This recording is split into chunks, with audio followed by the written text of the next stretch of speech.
Do you struggle with procrastination and getting work done? Believe it or not, I'm not always the most motivated or productive person myself.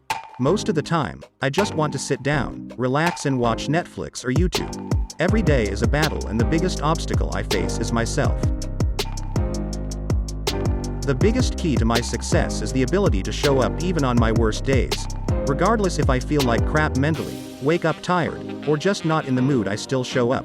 Over time, what do you think happens? You build successful habits. You build your discipline. You build your skills. And with successful habits, discipline, and skills, you're able to win on a day-to-day basis. And eventually what was once hard is now easy. So if you think I make things look easy, it's not. Every damn day I wake up and go to war with myself. And the more I do the things I perceive as hard or the things my brain tells me, this isn't fun, the easier my life gets and the more I win.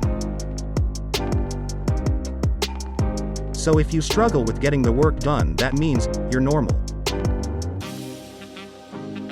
You have to train yourself daily to create successful habits, discipline, and refine your skills, and then your life will be easy. Focus just one day at a time. Start making the right choices today. Then make the right choices tomorrow and the next day and the next day after that. Soon you will be winning on the daily, and doing the work is no longer hard, it's easy to do. Click the link below to learn more.